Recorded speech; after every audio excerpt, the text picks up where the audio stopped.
Hey, welcome back to the channel for my review of Passenger 2026, new horror movie that just came out over the weekend. Directed by André Øvredal, starring Jacob Scapillo as Tyler, Louis LaBelle as Maddie, and then Melissa Leo as Diana, which we'll talk about in a little bit. Yeah, lots of people are talking about it, obviously, in the horror community especially, so I figured why not get on here and share my 2 cents too, especially since I was very disappointed and very frustrated by this movie. For multiple reasons. I'll get into that in a second. But first, a lot of people have been saying, and I agree, that the opening of the movie, the kind of prelude to the actual plot of the movie, is very good. You basically see it in the trailer. So I'll show you the trailer now, or a little bit of it, just in case you haven't seen it. So here is the opening of it.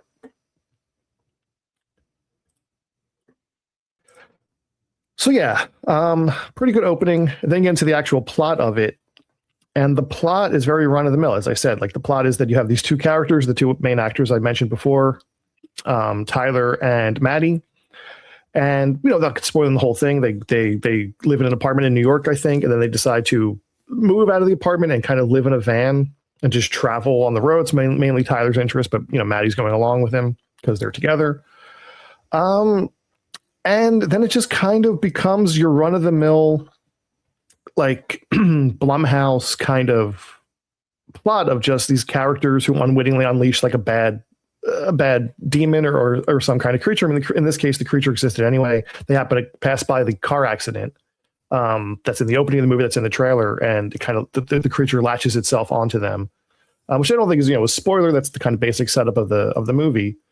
And then yeah, they're just kind of running from it. It appears, and you have the usual like creepy lights, you know, sound effects. There's a scene in the movie that really made me roll my eyes because I was kind of thinking to myself, like, oh, please don't do this.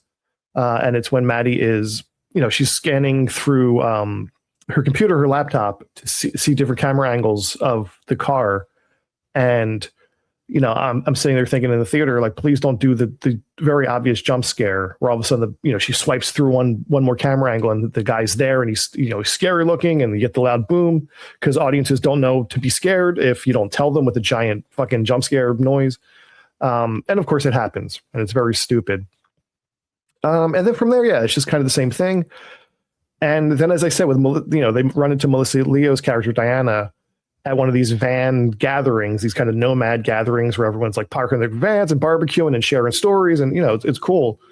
And as soon as you see a character like this, especially played by a much bigger actor than the rest of the cast, you already know they're going to be that kind of, again, cliche textbook, like expository character who's going to explain to the main characters and to the audience the legend and the lore. And here's what you have to do. And don't ever do this. And here's how you get rid of it. And blah, blah, blah. And again, it's the same thing. And that's really my biggest gripe with the movie. Is not that it's like bad. It's just very bland. It's just very milquetoast.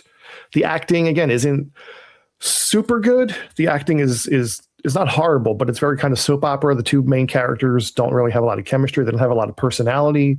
They're doing the kind of usual thing of just whimsically like looking at each other and trying to be charming to each other and charming to the audience. And I know I sound like a, you know, bitter bastard or something, but it's just, there's no depth to them. There's no likability to them. You don't care about them. They're very, again, like just surface level, nothing characters. So I don't care what happens to them.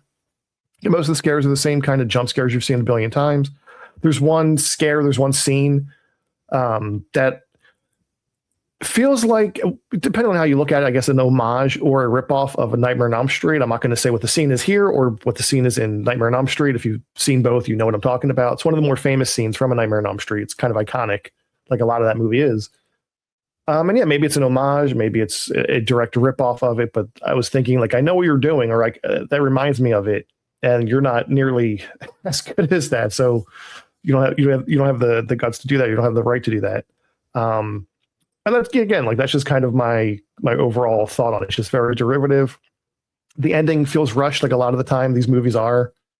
Some good cinematography, again, some cool imagery with like a lot of dead bodies in a field that kind of reminded me of the cover of Pink Floyd's A Momentary Lapse of Reason. For some reason, that's where my mind goes with it.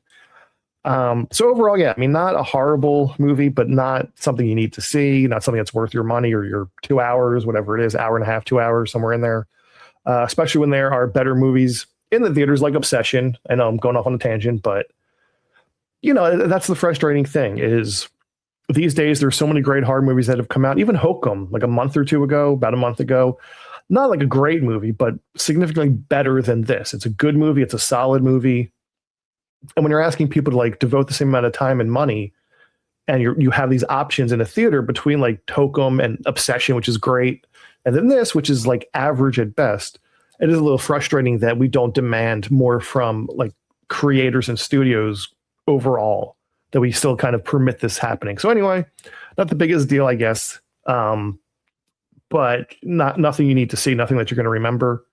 And that's pretty much it. So yeah, thanks for watching, like and follow, and let me know if you liked Passenger more than I did.